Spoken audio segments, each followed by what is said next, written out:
So, Mr. Coley, tell us why you feel like you belong in the NFL.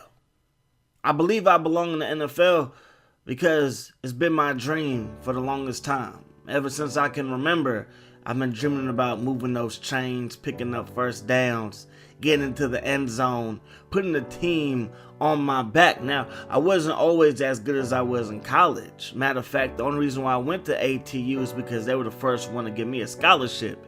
If it wasn't for that, I would have been down south playing for USC or maybe across the country playing for the Georgia Bulldogs. But because ATU showed me loyalty, I showed them loyalty. And that's why I stayed all 4 years, because I probably could have been a first-round pick according to the scouts if I would have left my junior year. But me and the boys at ATU, we had some unfinished business. But anyways, man, I knew that the NFL was a $10 billion business, so it's not going anywhere. Even though, people worry about concussions and stuff like that, this game isn't going anywhere. So I felt like being loyal to ATU, it was more important than maybe getting picked by the Vikings or the Ravens or the Niners in the first round last year, because those teams are still looking for a receiver this year. So back to your question, all I can say is that I believe whatever the mind can conceive, the heart and the body can achieve. So, like I said, I've had this dream of being in the NFL for the longest time. I've seen the greats. I've seen Rice. I've seen Irvin. I've seen Tim Brown. I've seen Randy Moss, T.O., Calvin Johnson. I watched these guys, study these guys, and I don't think that what they do is something that I couldn't do. So because of that, because of my confidence, I believe that I could be in the NFL one day. I believe that I deserve a chance. I believe that I've earned my spot to be in this league. Whether I'm drafted in the first round, whether I'm drafted in the second round, or even if I'm drafted in the seventh round, or even if I go undrafted, I feel like I'm destined to do this. I was almost born to do this. This is something that I'm just naturally good at. Some people say that, it takes effort to be this good. To me, it wasn't effort. To me, it was just natural to go out there and work out every day. To me, it was natural, to study a playbook. To me, it was natural to study film. Those things came easy to me. The only hard thing that I had to go through was really just convincing myself that I belong. Because throughout high school, I was a little bit undersized. I was like 5'9", 5'10" for the majority of my high school year. And then going into my senior year, I ballooned to like 6'2". You know what I mean? At ATU, I put on some muscle, and now I'm about 6'2", 210. So I just had to convince myself that I belong. And ever since I started breaking records at ATU, I knew that I belonged. I knew that football was a way for me to get a better life, way to set up my future, way to set up my family's future, my kids' future, and so on and so forth. So, to answer your question, I know I belong because I make a choice to belong. And it's up to the NFL and the team, one of 32, to see what I see in myself. It's not up to me anymore. I've done what I've done. I've ran the 40. I've done the drills. I played in college. It's up to you guys to decide where I fit. With the first pick in the NFL draft,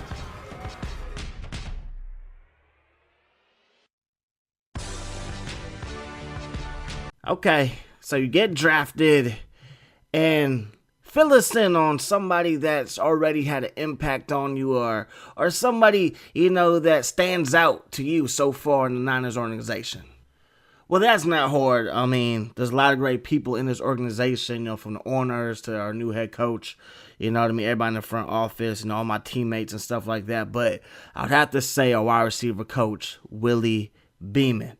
Willie Beeman, he is a no-nonsense guy, He's somebody that lets you know how he feels, on a daily basis, on a minute-to-minute basis, sometimes even on a second-to-second basis, man. But before I can even introduce myself to him, before I can even tell him my name, of course, he already knew it because I was the first pick in the draft for the 49ers, but I couldn't even properly introduce myself without him coming to my locker and saying this. Now, let me set up the mood for you, right? I'm looking at my locker, dream come true.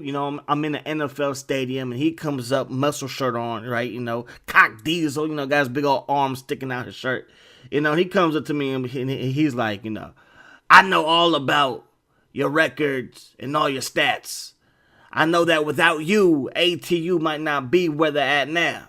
But all that means nothing, because this is the NFL, which means not for long, or the no fun league, and best believe with me, you ain't gonna be having too much fun, man. Okay, I'm gonna treat you like we're back in high school, you understand me? So, miss a block, and best believe you're gonna run. You run the wrong route, best believe you got push-ups. And if you dare drop a pass, you might as well just hide from me, you understand me? You better find yourself in the corner, hide yourself in the locker room or something, because if I catch you dropping passes on this here field, you will definitely not be having no fun, you understand me? So off top, I already get his personality. He's going to be riding me my whole time here. You know what I mean? But off top, I already respect him just because he's my coach. Just because he's my wide receiver coach, I got to respect him, man. But I had coaches like this in high school, and they'll really shake my confidence. You know what I mean? I had people that would tell me that what I was doing wasn't good enough. You know what I mean? The type of people that you can't read. The type of people that even if you do a good job, or at least if you think you're doing a good job, they would never, ever, ever let you know, man. And I had two coaches like that in high school. I had my head coach, and then I had my position coach, which of course was the wide receiver coach. And it seemed like every practice, these two guys would go at it because the head coach would tell us one thing, and then you had the assistant coach or the receiver coach tell us another thing, and now we got to take 15 minutes out of practice while watching them argue, you know? So it really affected us as a team and really affected me as an individual. But one thing that I realized is that I can't let other people's opinion make who I am. You know what I mean? Just because they feel a certain way about me doesn't make that the truth about me. So even though I've had coaches like this in the past, he's not going to faze me. I can't have a good day of practice or a bad day of practice just because of what he says. You know what I mean? I can't have a great game or a bad game because of what he says or because of what he does. Because that's what would happen my sophomore year in high school, my junior year in high school. It took to my senior year where I really believed because somebody told me, don't let somebody's opinion shape who you are. And ever since I heard that, it stuck with me. So it didn't matter if somebody said I was doing something good. It didn't matter if somebody said I was doing something bad. Only I can determine my truth. Only I can determine what's real to me. So from here on out, even though I respect him, I didn't know his type, man. So he's going to be riding me. If I make a mistake, which is going to happen because I'm imperfect, I'm going to make mistakes, he's going to be all over me. But I got to do this for my brothers in uniform. I got to do this for the Navarro Bowmans. I got to do this for the Carlos Hydes. You know what I mean? Like, I got to do this, you know, for this city, you know what I mean, for this organization, because it's been too long without a Super Bowl. All right, so at this point, you guys are about a couple of weeks away from preseason football. You're in training camp. Tell us how that's going for you.